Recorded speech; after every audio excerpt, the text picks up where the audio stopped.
Hey, what's up, everybody? Kendall here. Welcome back to another episode of the Wealthy Legacy Journey. I'm super excited to have you guys right out of the gate. You might be able to hear I've got a little bit of congestion going on, but I wanted to make sure that I got this episode out to you guys. So we're making it happen again today. And the title of today's episode is actually Live Practically Short Term and Dream Big Long Term. And this actually is derived from one of the things that Noah, I believe Noah Davidson is his name. He's the leader of the Mentor Club of the Cash Flow Academy, um, Andy Tanner's Cash Flow Academy. He's like kind of like the main teacher of the Mentor Club there that I'm a part of. And he said like two or three times now, and it's really started to resonate with me that people often overestimate what they can do in the short run and they underestimate what they can do in the long run. And he talked about how just taking steps, being practical, in this sense, he's talking about specifically on trades that he takes, but live practically, just keep taking the right steps. And you'll be very surprised at what you can do with consistency over the long run. And how so many people they want instant success, instant wins, instant, millionaires. But they underestimate the idea and the fact that if they're just consistent over time, they can build something that's unparalleled. And probably one of, in my opinion, the best examples, the best stories of this that I know. And there's so many. I mean, Robert Kiyosaki's got a similar story. Dave Ramsey's got a similar story. But one guy that we haven't talked about quite as much is Warren Buffett.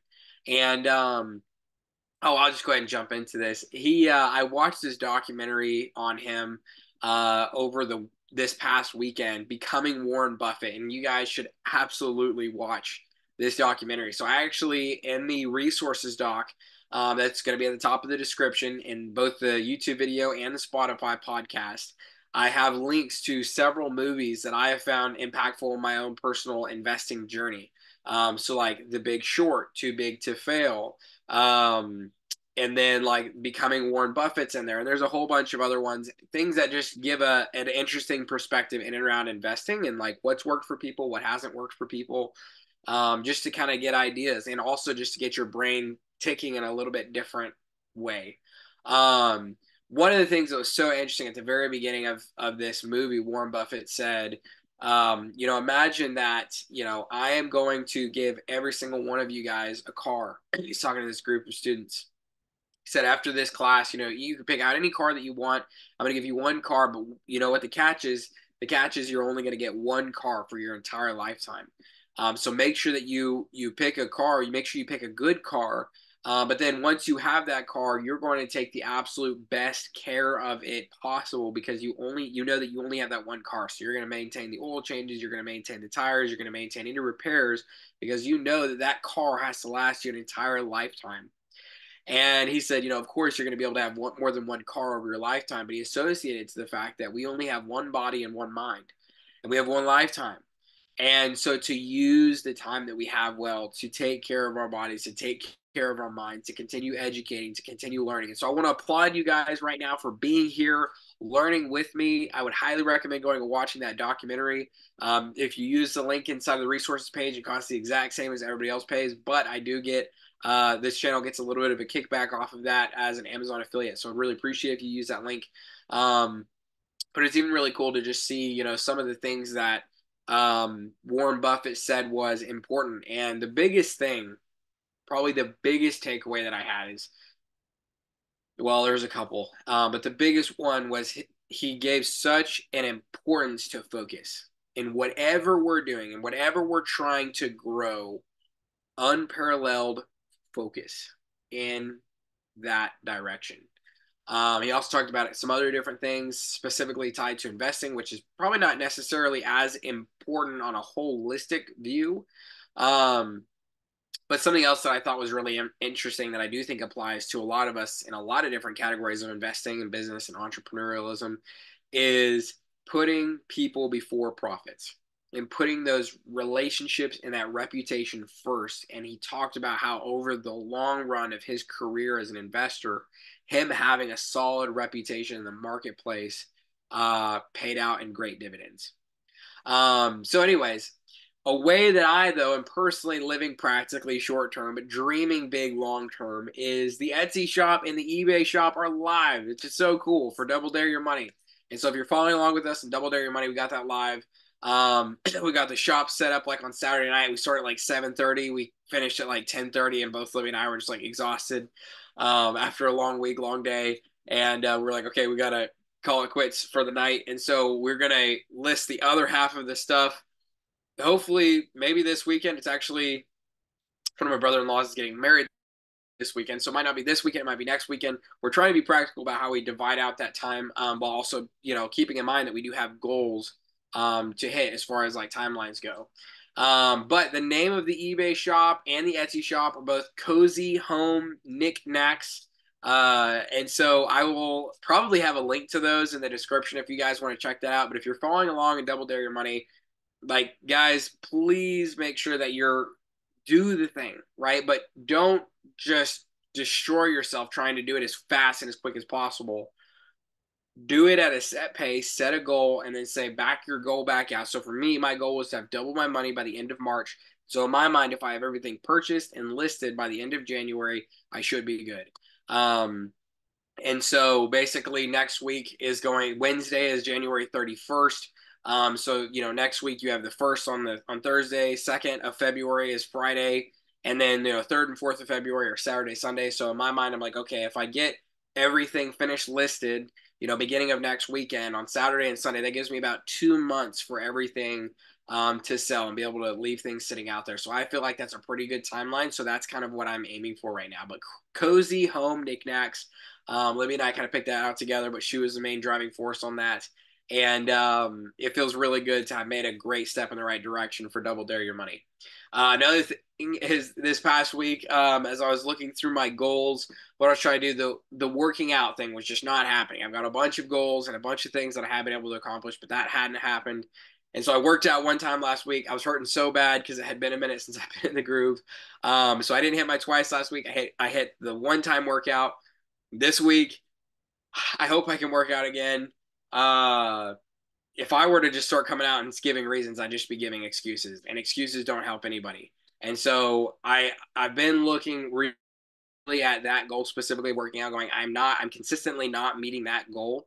And so looking at, I don't want to just completely go, well, I'm just not going to work out.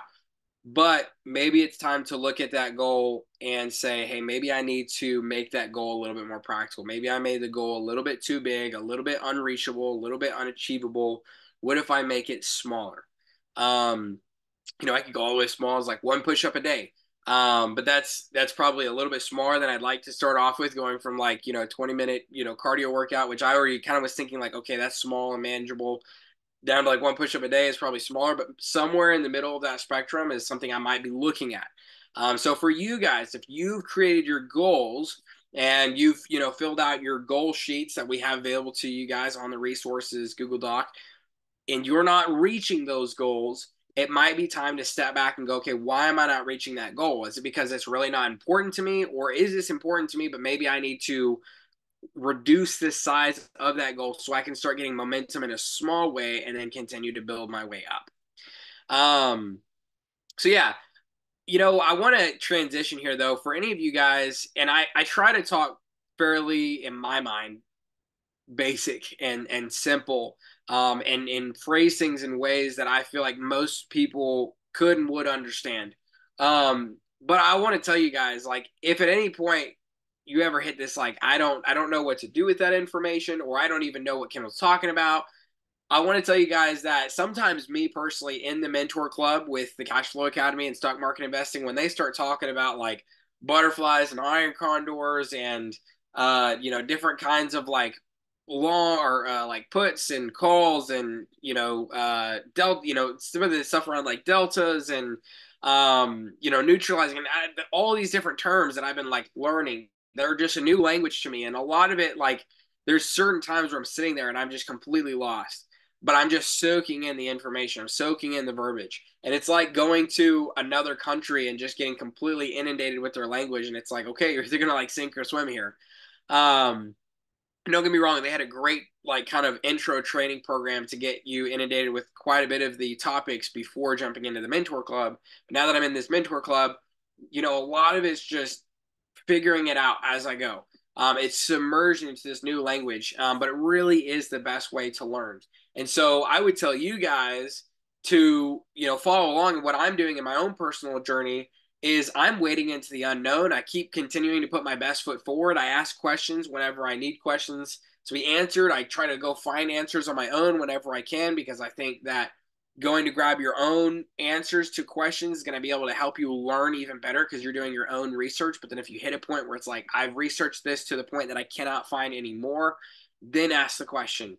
But seriously, guys, like in wherever you guys are at in your journey, there's going to be times where you feel a little bit lost and unsure. But if you keep going forward, if you keep taking the right steps, one day you're going to look back and be like, wow, I can't believe how far I've come. Another really cool tidbit, and this is just kind of like a little bonus thing I'm going to throw in there that I was taught about this week is the dynamic yield curve. And so I'm not going to go ahead and pull it up right this second because you guys won't be able to see it. I've tried sharing my screen before and it just doesn't seem to work out very well. And I haven't figured out how to do that well in the middle of like recording one of the podcasts. But basically, the dynamic yield curve has to do with the yields from short-term loans versus long-term loans. And typically, the long-term loans have a higher yield than short-term loans because as people are tying their money up for longer durations, then they want to have a higher yield. But there's always a concern when the short-term yield is higher than the long-term yield. It creates an inversion in the yield curve. And basically the market's just saying, hey, we are favoring short-term loans because we're not really sure or very confident in the long-term outlook at this exact moment. And so right now, at this current time, January 26, 2024, there is an inversion in the yield curve. And so it's something to be aware of is that there is more confidence in the short term than there is in the long term right now. So what's happening on the grand economic scale? So whenever you go to watch this video, I would definitely say check out the dynamic yield curve. I will include that link. Actually, let me go ahead and just so I don't forget, I'm going to put a note here. I'm going to say link for the Cozy Home Knickknacks. I'm going to make sure that I include the link for this dynamic yield curve because I can't remember the name of the website right off the top of my head right now, but I will include a link into it to the description so you guys can check out that dynamic yield curve. And I will also include a link to all that stuff inside of the resources doc.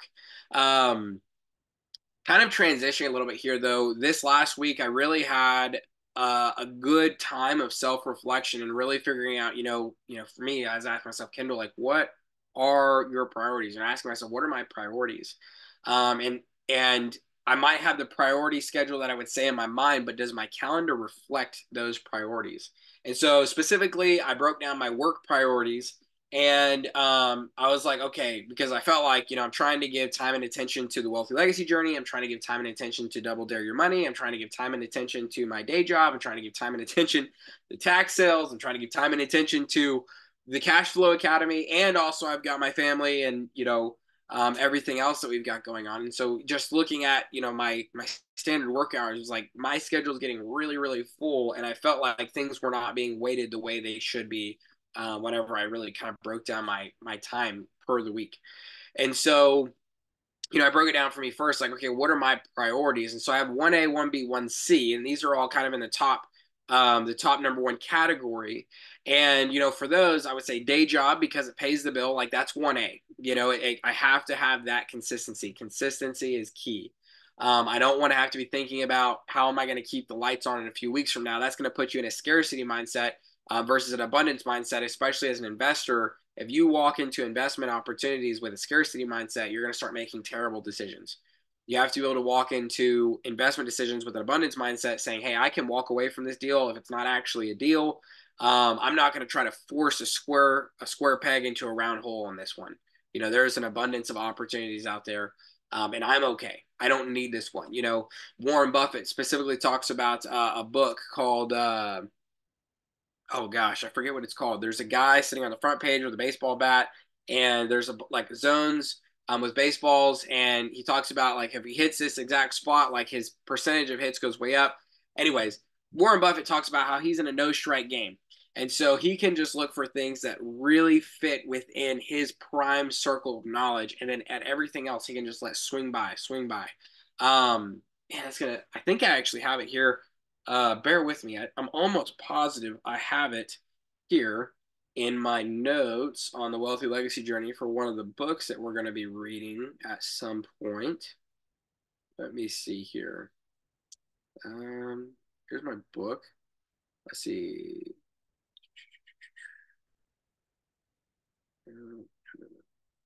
Sorry, give me just 1 second because, oh, man,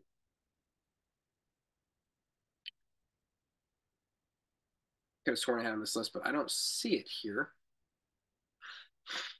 Um, Anyways, well, I will have to figure out what that book is and let you guys know at some other point because I'm not going to take too much time on the episode for that. But it basically it just talks about knowing where your best skill sets are and staying in your zone. And just every time something comes down that's like the perfect pitch, that's the one that you try to knock out of the park for a home run. But because in investments, we're in a infinite strike. Like it doesn't matter how many opportunities, how many deals fly over the plate. You can just let them pass one after the other, one after the other, one after the other until the right deal comes along. You're like, I feel very confident about that one. Knock it out of the park. That doesn't mean never participate in the market, and it doesn't mean that there's never going to be a situation that stretches you. There's going to be lots of situations that stretches people. Even Warren Buffett talks about how he gets stretched and everything that he knew to be able to grow Berkshire Hathaway last decade isn't going to be able to take him into the next decade. So he's constantly learning and constantly growing. But that's one of the things I love about Double Dare Your Money is you can really start to figure out where is your sweet spot, and then live in that sweet spot. Uh, something else just for all of us as investors, though, especially when we're talking about, that's kind of a lot of everything we talked about is living practically in the short term. Like I didn't destroy myself to get everything loaded up on my Etsy and eBay shops that first night. I'm not stressed out about trying to know everything there is to know about stock market investing right now. And to finish out my work priorities, then from there, the second, so 1A, 1B, 1B is double dare your money. So 1A is the day job. 1B is double dare your money, wealth building, financial freedom. 1C is the wealthy legacy journey. And so those all kind of go hand in hand. I'm really passionate about those. Um, and then 2 is going to be like, what's the near future growth? And so for a long time, I was thinking that was tax sales. There might be some changes in the wind that I don't want to get ahead of myself. So we'll talk about that in the coming weeks if something comes to fruition, a potential opportunity that I'm discussing. But if not, then it'll just be able to fade away and it doesn't even matter. And we'll continue on the path of the tax sales. And then number 3 is stocks and options. But for me, that's, farther future long-term growth. And then in there somewhere is the bot. I don't really have to give the bot much time and attention, but it is coming down the pipeline. And right now we're in a trade that we're up. We're currently up like 12%, I think, for the year. And it's currently only January 26th, which is very exciting. It was an awesome trade to take out of the gate. We actually were down 10% within like the first week or two of the year, and then now we're actually up 12%. From the very beginning of the year. So we had like this dip down, and then we've now climbed back up, which is really exciting. But with all that said, as I'm really thinking about how do I balance those priorities, making sure I allocate my time, properly and appropriately, I was listening to a couple of the teaching episodes by Tony Evans this week as I was driving around. And one of the things that he said in one of his episodes was so good. He said, look farther than you can see right now. That's an important factor in dreaming big, is to be able to look further than you can see right now. Something else that he said is, if all you can see is what you see, then you do not see all there is to be seen. And I thought that was really powerful. And he was talking about it. There's a lot of different aspects that could fit into, but for us in our investing and our entrepreneurial journey, you have to be able to see the hope. You have to be able to see the goal. You have to be able to see where you're going. Because even in Double Dare Your Money, I'm not going to lie, like it's difficult for me to go, wow, I'm doing all of this work, this time, this energy, dedication to think about making $75 on this first round. Like $75 is nothing. And then I have to remind myself, like, no, this is so much more. Like in my mind, I have to believe this is going to be so much more for so many people. But also the lessons that I'm personally going to get to learn from this journey is going to be powerful as well. And so when I look at the power that it could have for other people and the power it can have for my own life and my own lessons that I learned, that is being able to see further than you are right now. But so many people just get stuck in the here and now. And that's why they want these huge short-term gains, because all they can see is what they see. But you have to remember, when you have that long-term, you have to have that long-term vision. Because if all you see is all there is to be seen, then you do not see all there is to be seen. And again, that's by Dr. Tony Evans. To kind of wrap up today, I want to talk about, lastly, just kind of some of the negative costs that a lot of people are taking on in their lives. There's these deficits of time that are really debilitating people. And this might strike a chord for some people. And, I don't mean to be too confrontational, but this is going to be a very black and white opinion of mine. But the cost of gaming, TV, and social media and too much screen time in general is a detriment to your life. It is destroying opportunity in your life. And I believe that wholeheartedly. So just so you have a reflection into my story, for Libby and I, we don't have any no screen time, really not even educational screen, not like no, for example, Becoming Warren Buffett. That was a interesting documentary. I don't watch interesting documentaries. Like, we don't do any screen time during the week. We have 2 nights, Friday night and Saturday night. Sometimes it goes into Sunday night if like Friday or Saturday night was busy. For example, this week, I'll just let you guys know, we are going to be busy tonight with a rehearsal, tomorrow night with the wedding. Sunday night, we might be busy as well. So we're looking at a very busy weekend. So last night, which was Thursday night, the night before I'm recording this, I did watch an episode of The Chosen. And but I really try to make sure what I'm watching, what I'm consuming is adding value to my life in some way, somehow. Not that everything that you watch has to be educational or super thought-provoking, because sometimes I think you can only take in so much information, but at least it's adding some kind of value to your life, even if it's just, hey, that was a great inspirational movie based on a true story, and I got to glean a wonderful lesson from that, and it did add value to my life. And I do watch some of those movies. But for so many people, they watch TV, they game, they scroll through social media, and it's mindless. And it's just a complete time suck, and it takes away from so many opportunities. Like, if you took all the time that you devote to gaming and movies and social media, and you just eliminated that. Like, Libby and I don't really do social media hardly at all. You'll hardly ever see me post on social media because for multiple reasons. For me, it's a struggle to stay in my lane when I see other people having success. And even though when I look at that, I know that the success that people are putting out there on social media isn't the whole picture. There's also difficult parts because some of these people I know personally, and I go, man, I know some of the stuff going on behind the scenes, but like whenever you see it on social media, it looks like a perfect just completely perfect thing. And that's why I try to be raw and real on the Wealthy Legacy Journey. Just say, hey, look, I'm still learning this. There's a lot of places that I dropped the ball, but I am trying to learn. Let me be raw and real with you guys. But, and then also with just the movies and the gaming, like, what is it really adding to your life? But if you took that time and you invested it into Double Dare Your Money, or you invested into watching the Wealthy Legacy Journey, or you invested it into, joining like even the Cash Flow Academy with Andy Tanner and joining his stuff. Or if you're in the sales field and you said, hey, I'm just going to go watch, this is another guy, Andy Elliott, that does the sales stuff. And you're like, I'm just going to go through and I'm going to learn how to become better and how to improve myself and go through maybe some of his courses as well. How could you use the extra spare time that you have in your life effectively? So, for example, this week I spent like a day and a half. Well, I should say one whole night and then one partial like half a day. So I guess it's like a total day reading through a fund doc. I was reading through PPMs just to understand funds a little bit better and how they work for something potential that might be coming up so I'm not going to go too much into the weeds on it.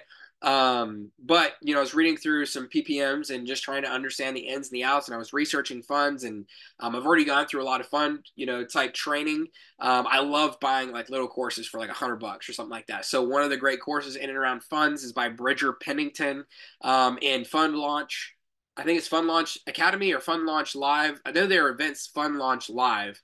I'm not sure if the entire training thing is called Fund Launch Live or not. I should have, I guess, known that ahead of time, but it just popped in my mind how I want to say this. But I bought his like course for $100 to like learn about funds. And then since then, I've kind of gone down his rabbit trail on YouTube, and I've learned a whole bunch of things about funds. And so I went off and I dusted the cobwebs off. I was learning about funds because when we're really getting close. We thought we were getting close on the bot about a year ago. We were looking at launching a fund, and then we realized, okay, there's a whole bunch that we still need to work on. And so that ended up coming to fruition. There is an opportunity that I might need to know some of this stuff for, and so I've kind of brushed off the cobwebs. So that's a part of what I was doing this week, is going back through that content and going back to school and refreshing my mind in and around funds before I had some of the conversations that took place this week. Some nights I read our Wealthy Legacy Journey books. So, for example, the last book that was actually, the episode just came out, of Why the Rich Are Getting Richer by Robert Kiyosaki. I finished that book I think it was last week that I finished that book. The weeks kind of get jumbled sometimes. And then now I am going back and finishing Think and Grow Rich by Napoleon Hill. And so a lot of times my reading will happen in the evenings. And then there's sometimes where I just sit there and I don't do anything and I just think and I just ponder and I come up with ideas of things that I can implement in ways that I can improve my own life. I can improve the businesses that we're creating here. We can improve and excel in the wealthy legacy journey that we're all walking on together. What can we do? How can we improve different things? And how can we do things differently? How can we think outside of the box? Let's go figure out what is that people have figured out, and then is there anything that somebody else is already doing that could work really well for our specific application, or is there a way we could combine ideas, think outside of the box, build this kind of mesh posh of ideas, and use all that for some good growth? And sometimes, honestly, I just sit there. There's other nights where I sit there and I just pray and I turn on my worship and I'll listen to like instrumental worship or quiet worship or peaceful worship or something like that. We have an intimate worship playlist, and I'll just sit there and I will quietly pray to the Lord. I'll soak in that worship time and I will lean into God. And so like I said, so sometimes I'm reading, sometimes I am educating myself, sometimes I am just sitting there thinking, coming up with ideas, sometimes I am leaning into the Lord. But finally, I want to share with you guys, there's something that I went through this. It's like a 10-part series that I stumbled across from Napoleon Hill. Well, the first part that I watched, and I'm actually going to plug this YouTube video on the resources page. It's a video where it's called Definiteness of Purpose by Napoleon Hill is this video, and it's one segment out of multiple segments. But he really talks about the importance of having a strong clarity on what it is that you're doing and where it is that you're going, and utilizing the riches of wisdom that the Lord has placed in our minds and given us in our particular unique sets of skills and abilities, and utilizing that to grow. And really tapping into the wisdom first and realizing that wealth is just a byproduct of value in the market. So that was kind of some of my extrapolations from it. It was super good, and I highly recommend that you guys watch it. I will have a link. Let me go ahead and I do have the link actually right here for it. So I probably won't forget, but I am going to just make a note here, link, so I make sure that I'll add that to the description as well, and then I will drop that into the resources doc. As we're finishing out the episode here right quick, we're going to wrap up, as we do every week, with our identity mantra. So again, I'm going to say this first. I want you guys to say it with me, because this is what we are saying this because we are changing our mindsets, how we think and how we operate. So here we go. I explore the unknown. I conquer new frontiers. My journey is powerful, and my wake is a wealthy legacy. And as always, guys, a reminder that wealth, the way we define wealthy at the Wealthy Legacy Journey, is the ability to simply cover your monthly expenses without having to lift a finger. It's all about that passive investment income. It isn't about being exuberantly rich. We can grow beyond that point, but it's simply to cover your monthly expenses without having to lift a finger. How powerful would that be in your own life? And then legacy is leaving a long-lasting impact on others who come after you as they receive the fruit of your labor simply from seeds that you've planted. Whether that fruit be good or bad, that is up to you. We will all leave a legacy because we are all planting seeds. We are all pruning the gardens of our life, and there will be some sort of fruit, but you get to decide whether that fruit is good or bad. So make sure that you're planting the right seeds in your life. Just as a reminder, guys, go check out the Google Doc for any of the resources and things that we've talked about. If you use any of those Amazon links, those are Amazon affiliate links. It doesn't cost you any more to use them, but we do get a little kickback on those. So I do greatly appreciate it when you guys use that. And with all that said, this has been another episode dedicated to you and your own personal wealthy legacy journey. I will see you guys on the next episode. Bye, y'all.